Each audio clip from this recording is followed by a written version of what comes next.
रावसाहेब, आशा भोसले यांचं काल निधन झाल्यावर उद्धव ठाकरेंनी आपली आदरांजली व्यक्त केली आहे. आज त्यांच्यावर शासकीय इतमामात संध्याकाळी अंत्यसंस्कार. नाही, आशा भोसले, लता मंगेशकर यांचा कालखंड म्हणजे एक युग. लता दिदी गेल्या, आता आशाताई गेल्या, एका महान युगाचा अंत झाला. पण लता मंगेशकर आणि आशा भोसले यांच्या बाबतीत अंत झाला युगाचा असं म्हणणं तितकंच शतक. त्यांची गाणी, त्यांचा सूर, त्यांचा स्वर हा आपल्या कानामध्ये गुंजत राहील. त्याच्यामुळे त्या अर्थानं आशा भोसले आपल्यातच आहेत आणि आपल्यातच राहत.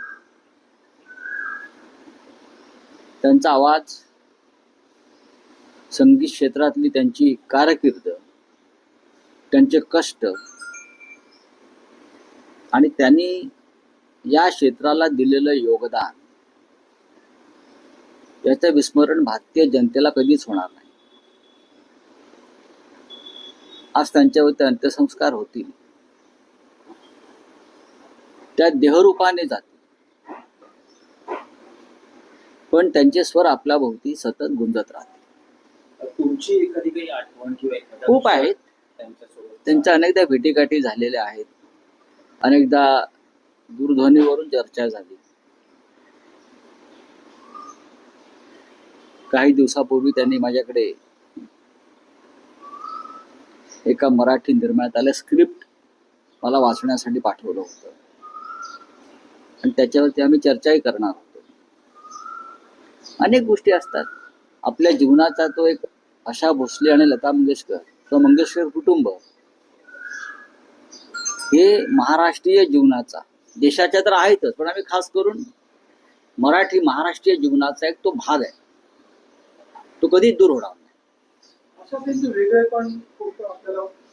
त्यांच्यातली दिलखुलास हसरं व्यक्तिमत्व. आयुष्यामध्ये त्यांनी प्रचंड कष्ट घेतले, संघर्ष केला, त्यांच्या जीवनामध्ये ताणतणाव आले, पण त्यांच्या चेहऱ्यावरचं हास्य आणि त्यांचा तो मजाकिया अंदाज याला कधी आपल्यापासून त्यांनी दूर केलं नाही. आणि माणसाचं हेच वैशिष्ट्य असतं कलाकाराचं, की त्यांच्या मनातली वादळ ते चेहऱ्यावरती, कलेमध्ये, स्वरात आणि सुरात कधी आणत नाही. आशाताईंचं तसं होतं. रावसाहेब, राजकारणातला विषय आहे.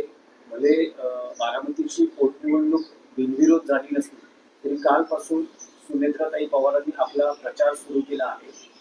त्यांच्या प्रचाराच्या एका सोशल मीडियावर पोस्टर जे होते त्यात सुरुवातीला शरद पवारांचा फोटो आपल्याला पाहायला मिळाला, नंतर लगेचच तो हटवण्यात आला. तुम्ही म्हणत होतात की कौटुंबिक पाठिंबा आहे पण राजकीय नाही. सुप्रिया सुळेंनाही प्रचारासाठी बोलवलं जातं आहे. एकूण त्याबद्दल काय? नाही, शरद पवारांच्या अस्तित्वाशिवाय बारामती आहे का? तुम्ही किती मोठे झाला असाल, अजितदादा असतील, सुनेत्रा पवार असतील, त्यांचे चिरंजीव असतील, तुम्ही आज राजकारणामध्ये पवार म्हणून उभे आहात ते शरद पवारांमुळे आहात. याचा विसर पडता कामा नये. तुम्ही कोण आहात का आम्ही कोण आहोत? आम्ही सगळे आहोत ते ठाकरे या नावामुळे आहोत. आणि ठाकरे या नावाला वैभव आणि गौरव हा बाळासाहेब ठाकरेंनी निर्माण करून दिला. तेच नसते तर आम्ही काय? तुमचं आडनाव पवार आहे किंवा तुमचं आडनाव अमुक अमुक आहे, तुमचं आडनाव देशमुख आहे, नाही. तुमच्या पूर्वसुरींनी ज्या या नावाला जे वलय निर्माण केलं, जी ताकद निर्माण केली, बारामती म्हणजे शरद पवार, हे लक्षात घ्या. आज तुम्हाला मोदी आणि शहांनी कोणालाही उभं केलं असेल, पण शरदराव पवार नसते किंवा पवारांनी बारामती उभी केली नसती, तर त्या पुढच्या कोणत्याही पवारांना महाराष्ट्रात कोणतं स्थान मिळालं नसतं. बाळासाहेब ठाकरेंनी शिवसेना उभी केली नसती आणि कष्ट केले नसते, तर आम्हाला सगळ्यांना या राज्यामध्ये काहीच करता आलं नसतं. त्याच्यामुळे माणसानं किमान कृतज्ञता ही ठेवायलाच हवी राजकारणात. आणि शरद पवारांची पुन्हा आहे ना पाठीशी. किती नाही म्हटलं, तुम्ही किती टाळलं किंवा टाळण्याचा प्रयत्न केला, तरी पवार साहेबांची पुण्याई आहेच ना. निवडणुकीमध्ये पराभव होत असतात, पण पवार म्हणजे शरद पवार, पवार म्हणजे दुसरं कोणी नाही. बरं, त्यांचीच पुण्याई आहे बारामतीसह सर्वत्र. त्यांचा प्रचार करण्यावरती आपण कसं पाहता? नाही बघा, त्यांचा हा कौटुंबिक विषय आहे आणि हे फक्त एका निवडणुकीपुरतं आहे. पुढल्या निवडणुकीला विरोध होणार नाही. ही निवडणूक आपण अजितदादांना श्रद्धांजली म्हणून त्याकडे पाहिलं पाहिजे. अजितदादांचं सीएम पदाचं स्वप्न सुनेत्राताई पूर्ण करणार असं अभिजित तटकरे म्हणतात. त्यासोबतच भुजबळ म्हणतात की आता फक्त एकच स्टेप राहिली आहे सीएम पदात. चांगली गोष्ट आहे. अजितदादांना मुख्यमंत्री होता आलं नाही. सुनेत्राताई पवारांना जर भारतीय जनता पक्ष मुख्यमंत्री करणार असतील, तर ते भारतीय जनता पक्षाच्या मनाचा मोठेपणा आहे.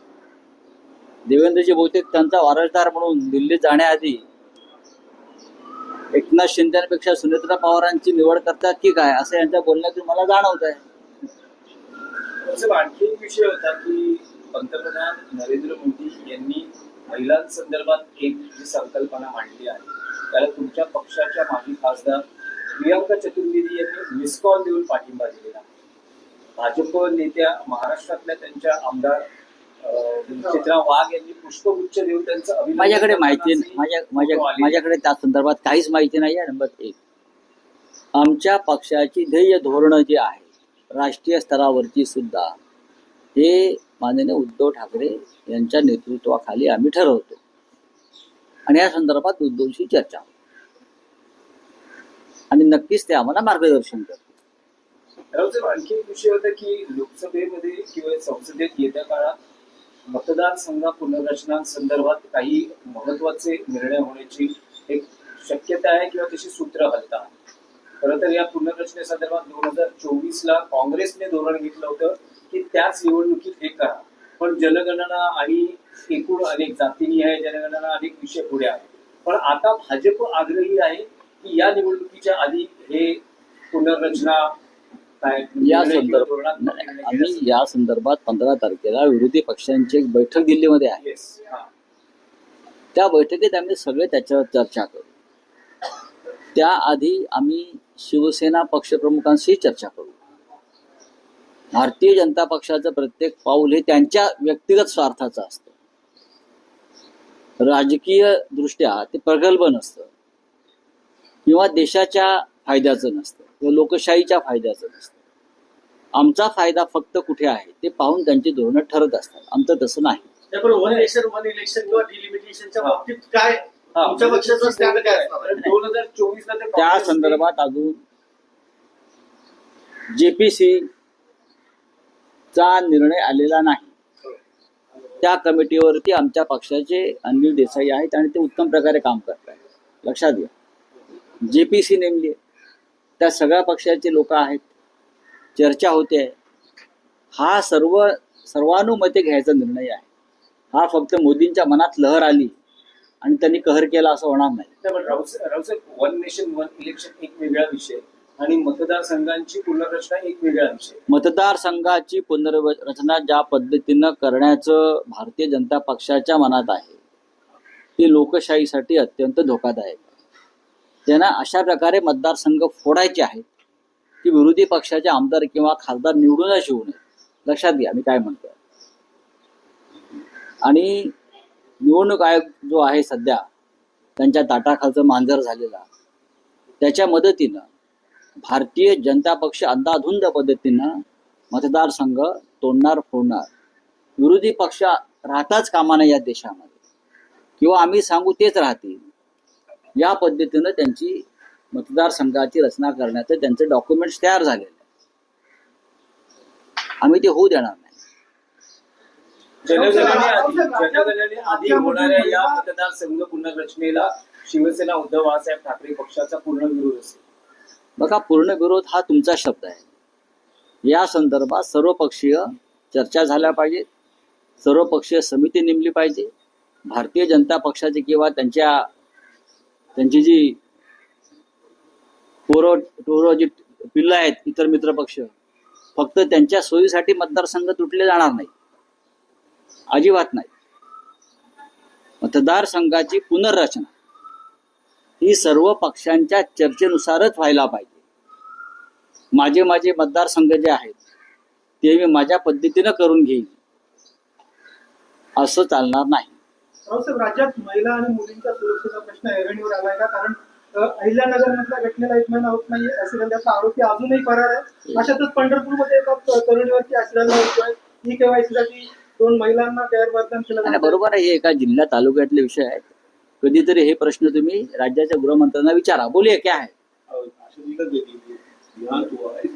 नहीं, आशा दीदी का स्वर्गवास हुआ है, देह से चली गई, लेकिन उनका स्वर, उनका सुर, उनका आवाज अमर है, वो हमारे साथ हमेशा रहेगा. एक युग का अंत हुआ ऐसा मैं नहीं कहूँगा, युग तो था, लेकिन उनके गाने, उनका संगीत हमेशा हमारे साथ रहेगा और उनका अंत कभी नहीं होगा. आपने कुछ बताया था कि आशा जी का नहीं, हमेशा आशा जी का और ठाकरे परिवार का हमेशा एक रिश्ता रहा, हम सबसे उनका रिश्ता रहा. हमेशा हमारी उनसे बातचीत होती रहती थी. उनको पढ़ने का बहुत शौक था, उनको राजनेताओं से बात करने का भी शौक था, तो हमेशा बातचीत होती रहती थी. ये मोदी डिमेंशन पे जो है इस तरह की महिला पे नकाशगी की जा रही है, तो क्या कहें? देखिए, ये जो राजनीति चल रही है डिलिमिटेशन और महिला आरक्षण के बारे में, ये एक तरफा हो रहा है. मोदी जी को लगता है कि वही अकेला महिला आरक्षण के मसीहा है, ऐसा नहीं है. सबसे पहले महिला आरक्षण की नींव रखी महाराष्ट्र में शरद पवार साहब ने, आपको पता होगा. यहाँ महाराष्ट्र में महिला आरक्षण शुरू हो गया सबसे पहले राजनीति. दूसरी बात है डिलिमिटेशन. अगर आपको लोकसभा या विधानसभा में जिस तरह से आपको विधानसभा और लोकसभा के क्षेत्र आप तोड़ने जा रहे हो, आपको सबको विश्वास में लेना पड़ेगा. आप अगर उस तरह से पुनर्रचना करोगे कि विपक्ष का कोई चुनकर ना आए, तो ये लोकतंत्र के लिए, देश के लिए सबसे बड़ा घातक, भयंकर स्टेप होगा. नहीं, हमारी कल मीटिंग है 15 तारीख को खरगे जी के नेतृत्व में, मल्लिकार्जुन खरगे जी के नेतृत्व में, जहां राहुल जी भी उपस्थित रहेंगे. अपोजिशन की सभी पार्टियों की एक महत्वपूर्ण मीटिंग है, उसमें हम निर्णय लेंगे.